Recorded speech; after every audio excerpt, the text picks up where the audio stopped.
All right, all of us Yui and Hachiman shippers, it's time for us to admit our defeat.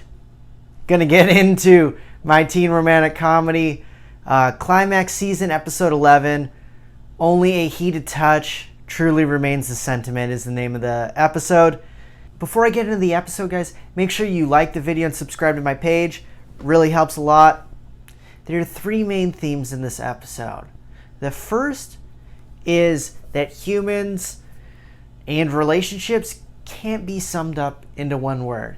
And they start off with addressing this theme with Hachiman and Hiratsuka Sensei kind of finishing that conversation that they ended the last episode with, where she's telling him you can't just sum up the trio's relationship as codependency. And she kind of she uses an example of, yeah, I can't just talk about you as a person with like one word, and writes all these words. Some of them are like kind of insulting, and he's like, oh, that's kind of like rude. And then basically she shades all of this in, and the only thing that's left is like basically saying that she loves him.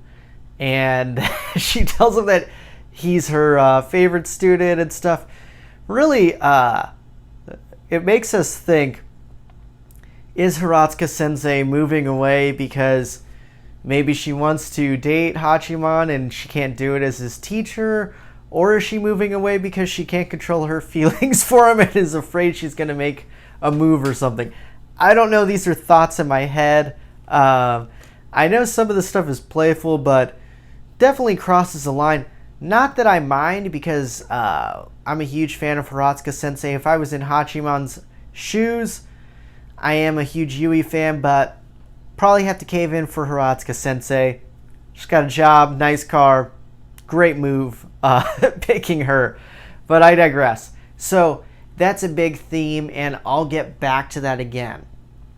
So codependency you can't just say the relationship in one word. There's so much that goes into the trio we love's relationship. It's very complex, and in my opinion, at its peak is a beautiful friendship. Now the second theme is the tragedy of Yuigahama.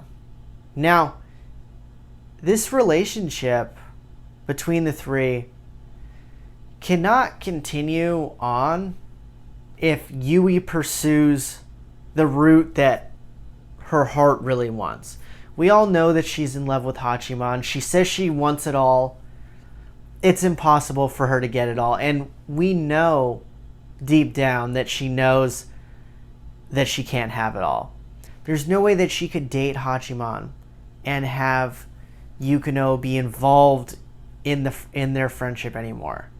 I don't see Yukino as someone who would be able to handle that situation. She would just move on her own and try to be happy for Yui and Hachiman.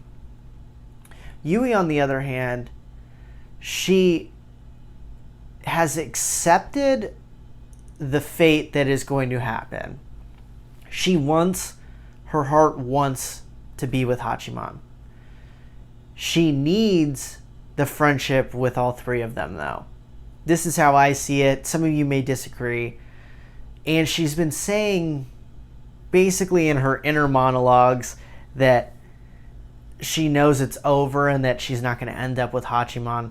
It doesn't make it any easier, though, for us as a viewer, the people who love Yui like I do as a character. And just, if you love this show, you have to feel for Yui, because she almost gets... This whole season has been like a little tease for us that have really wanted Yui to end up with Hachiman and Yui herself. There's just enough to give us hope and to give Yui hope that Hachiman will end up with her. He tells her, oh yeah, like it's time for the club to end, and you can see her body language shifts, and it's like she's like, this is the moment that I've been hoping for. He's going to give up on Yukino. And then he says, I can't stop associating with her. And you see her face and her body change. She knows it truly is over. But Yui, being the great person and friend that she is, she pushes Hachiman to make amends. Yui she could have easily just let him kind of talk it out and not kind of push him to pull the trigger, which she does push him. And she calls him out on his BS, and that is really the catalyst that he needed to have him go forward with the actions that he does. And it sucks because as someone that really loves Yui as a character and feels for her, you just see her heart break. And eventually Hachiman, like, towards the end of their conversation, he says, like, the day will come where I can convey my feelings. Like, he apologizes to her and he says, you don't have to wait for that. Now, this is the final straw for her emotionally. You see, as soon as he says that, that's like, it's really rubbing salt in the wound for her. She would love to wait for him to do that. This is how I see it from her perspective. She's taking it as, yeah, you don't have to wait around for me to do that. Like, we're not gonna end up dating or anything. That's kind of how I think she's seeing it. And her eyes get all watery. You feel her heart break the rest of the way. But she's able to kind of patch it together to not have tears actually run down her face in front of Hachiman. She makes it home. And she's like, I didn't cry this time, and it's because I cried so much. She gets home inside and her tears just start falling from her face onto her dog that we all love. And then her mom comes and embraces her, and she just starts sobbing. No words are exchanged between the two. The emotion that the show conveys in this scene is it's heartbreaking and amazing at the same time how they're able to do this. She says a simple word like love isn't enough to describe this feeling. And this is like her inner monologue. And this ties back to, you can't use one word for humans or relationships. And she says that, like, the group, they're experiencing romance for the first time. And that is really what this show is all about. My teen romantic comedy. They're all experiencing romance. They're all experiencing romance for the first time. That group. And for Yui, it's not going to end the way that she really wanted. Now, I truly believe that the trio will be able to coexist and kind of be together because of the things that happen in the rest of the episode. But Yui's not going to end up with Hachiman, it looks like. Hachiman has decided, okay, I'm going to pull the trigger. I'm going to do something to show Yukino that I don't want it to end with us. Basically, he has the gaming club post again about his fake prom, but he's actually going to have it this time. And his game plan is, well, I'm going to have it be all volunteer-based, and I believe he's going to have it as a joint prom with the other school that he's worked with in the past. It's going to be all volunteer-based, so the PTA, and I believe it's called PTO in the show, but our PTA in America, they can't really complain about this because it doesn't have the student council banner on it, and it's volunteer-based. So what can they really do? Obviously, Yukino's mom and sister see this posting, and they're going to complain about it. Yukino's in the meeting too, and Hachiman, the way he's able to make Yukino's mom and sister dance around for him is truly impressive and shows the level of intellect that he has. And you can see, and Yukino brings it up after, like, it's kind of disturbing how he's able to do that, because they don't really back down from anyone. But something about the way he pulls the strings, he knows, like, he sets things up so that he's gonna win against them, which very few, if anyone, can do. He ends up baiting Yukino into agreeing to it, says, like, I need you to save me. Like, he admits that this plan's probably not going to work. They don't have enough time. Yukino's mom kind of, like, calls him out on some of this, but he puts it back on him, like, oh, you said that, didn't you think your Yukino did a great job?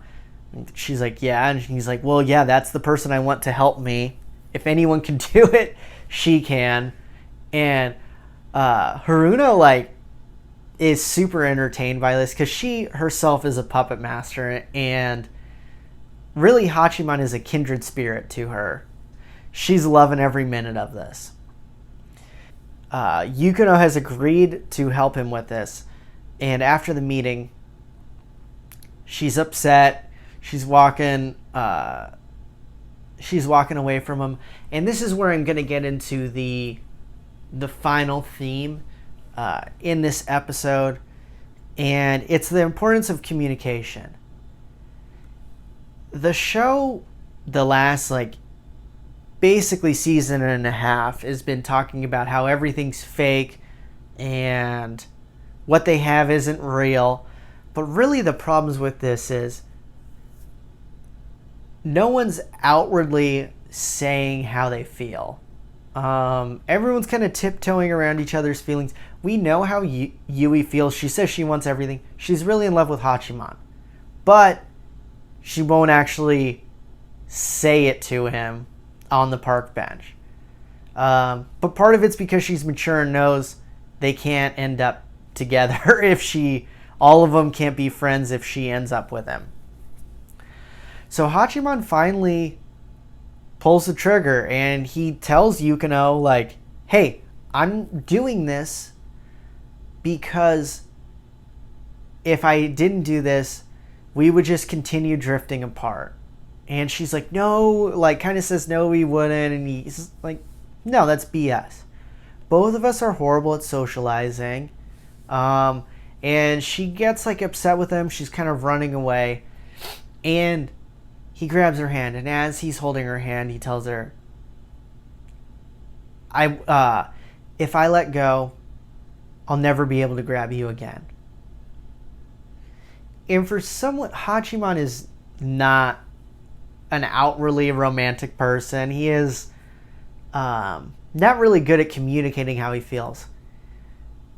This is like beast mode level on being romantic. In my opinion, like, especially for Hachiman doing it, Yukino gives him some pushback, and he asks her, and I love this part because this is such a Hachiman thing, allow me the privilege of distorting your life.